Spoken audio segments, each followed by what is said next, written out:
అమ్మకి ఎలా ఉంది? అత్తయ్య పర్లేదునా? అక్కడికి వెళ్లకుండా ఉండలేకపోయాను. అర్థం చేసుకోగలనమ్మా, కానీ కొన్నాళ్ళు ఆగాలి, తప్పదు. వదినా ఏంటి అని? మన చెర్రీ ఫ్రెండ్ లిల్లీ అంటే శ్వేత లేదు, వాళ్ళ అంకలే ఈ హాస్పిటల్ చీఫ్ అట. 3 సార్లు వచ్చి చూసేళ్లారు. విఐపీలా చూసుకుంటున్నారు. హాయ్ బాలు, నేను చెప్తుంది ఈ అమ్మాయి గురించే, శ్వేత. హలో. హలో ఆంటీ, ఎలా ఉంది? పర్వాలేదమ్మా. యాక్చువల్లీ సడన్ గా ఈవిని చూశాను, ఎక్కడో చూసినట్టుందే అని ఆలోచిస్తుంటే చెర్రీ జ్ఞాపకం వచ్చాడు. అచ్చం అమ్మ పోలికే. ఈవిడ చెర్రీ వాళ్ళ అమ్మాయి నాన్న ఎంక్వైరీ చేస్తే అసలు విషయం తెలిసింది. మీరేం కంగారు పడకండి ఆంటీ, ఇక్కడ మిమ్మల్ని జాగ్రత్తగా చూసుకుంటారు. చాలా థ్యాంక్స్ అమ్మా. నువ్వేం చేస్తున్నావు? విజువల్ కమ్యూనికేషన్ చేశాను. ఫర్దర్ స్టడీస్ కోసం అమెరికా వెళ్దాం అనుకున్నాను, కానీ అయిన వాళ్ళందరినీ వదిలి అంత దూరం వెళ్ళడం ఎందుకని మానేశాను. అమ్మా, నేను వెళ్ళి డాక్టర్ని కలిసి వస్తాను. ఉంటానండి, బాయ్. Excuse me. సారీ. దేనికి? మీ ఫోన్ పగలగొట్టినందుకు. ఆ తర్వాత చాలా ఫీల్ అయ్యాను. కావాలంటే మా లిల్లీని అడగండి. నాకేం తెలుసు? యాక్చువల్లీ దానికి కూడా తెలీదు, అంత ఫీల్ అయ్యాను. ఆ రోజు నుంచి ఏదే పగలగొట్టడం లేదు. ఆఖరికి ఆమ్లెట్ తినడం కూడా మానేశాను. ఎందుకని అడగచ్చుగా. ఎందుకు?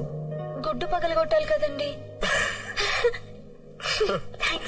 బాయ్.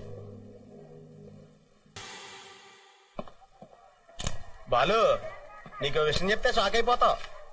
వద్దులే, చెప్పకు. నువ్వు వద్దనే సరే నేను చెప్తాను. మన శ్వేత ఉంది కదా, తనను లవ్ చేస్తాను తెలుసా? ఏంటి మాట పడిపోయింది? ఇంకో విషయం తెలిస్తే మనిషి కూడా పడిపోతావు. 25,000 అడ్వాన్స్ కూడా ఇచ్చిందమ్మా. ఏంటి, ప్రేమించమనా? అదే మరి అటగానే ఉంటాయి. ప్రేమించమని ఎవరిని ఇస్తారా? అలా స్టార్ హోటల్ కి పూలు సప్లై చేయమని ఇచ్చింది.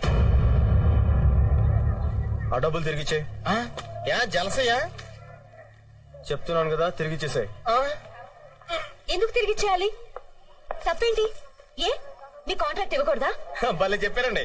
నువ్వు మూస్తావా? చెప్పండి, అడ్వాన్స్ ఎందుకు తిరిగి ఇచ్చేయాలి? నువ్వు మరీ అడ్వాన్స్ అయిపోతున్నావని. అంటే మీ ఉద్దేశం నేను ఇదంతా మిమ్మల్ని పటాయించడం కోసం చేస్తున్నానునా? ఏదో హెల్ప్ చేద్దాం అనుకున్నాను. ఈ సిటీలో మీకన్నా పెద్ద మగాడే లేడనుకుంటున్నారా? నాకేం అవసరం లేదు. నేను ఒక్క చిటికేస్తే చాలు 100 మంది లైన్ లో ఉంటారు.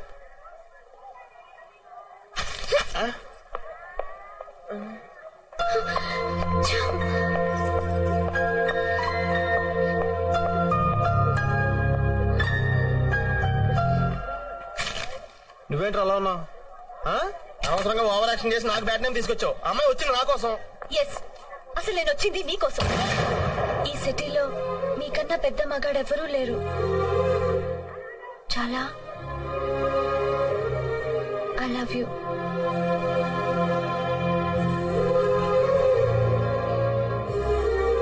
ఒక అమ్మాయిని నేను సిగ్గు విడిచి అడుగుతుంటే మాట్లాడవేంటి? అసలు నాకేం తక్కువ? నీకు నా గురించి తెలీదు. ఈ కనిపించే ఆటపాట బయటికి గాని లోపల లేదు. నేను నిన్ను ప్రేమించడం లేదు.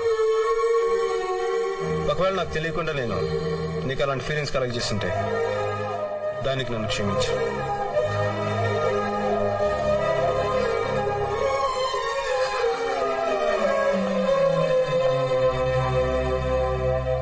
పాపం అమ్మాయి.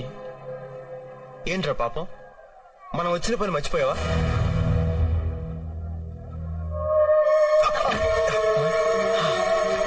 బాలు, మళ్ళీ పెయిన్ వచ్చిందా?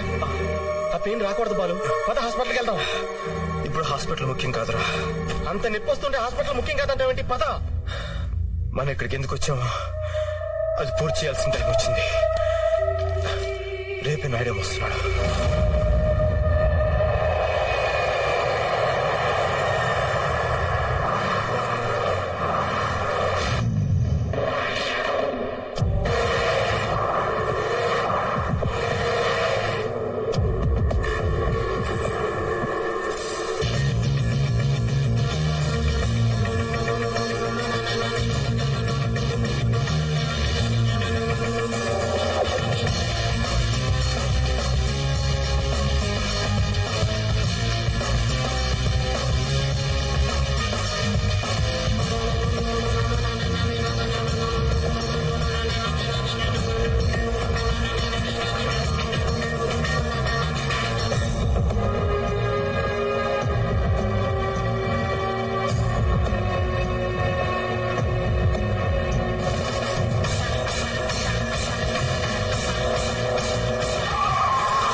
ఎవర్రా నువ్వు నాయుడమ్మనే చంపడానికి వస్తావా? ఎంత ధైర్యం నీకు?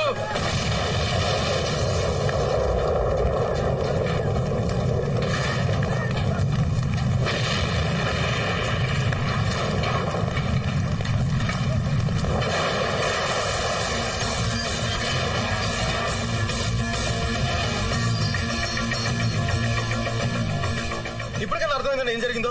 ఎయిర్పోర్ట్ నీ గురించే వెళ్ళానన్నా. అక్కడ నీ కాళ్ళు ఎవరు బాంబు పెట్టారని చెప్తే అది తెలిసి మిమ్మల్ని కాపాడడానికి వచ్చానన్నా. చూసావన్నా ఏం జరిగిందో? ఏయ్, అబద్ధం చెప్పకు. నాకు అబద్ధం చెప్పాల్సిన అవసరం ఏంటి సార్? ఏయ్, మీ పోలీసు వాళ్ళకి కామెడీగా అనుమానించడం తప్ప సీరియస్ గా కాపాడటం రాదు. బాబు సార్. నీ పేరేంటి? బాలు అన్న మన పోరగాడే, చాలా షార్ప్. చూడగానే తెలుస్తుంది. ఇదా రమణగాడి పని అయి ఉంటుంది.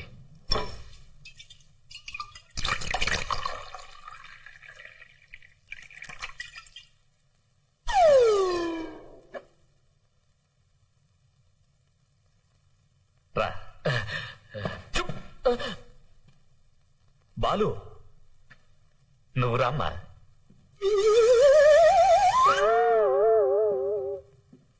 నువ్వు నాకు పునర్జన్మనిచ్చావు. నా తృప్తి కోసం నువ్వు ఈ డ్రింక్ తీసుకో. పర్లేదండి, పర్లేదు సార్. తీసుకో బాలు, పర్లేదు సార్. తీసుకో బాబు.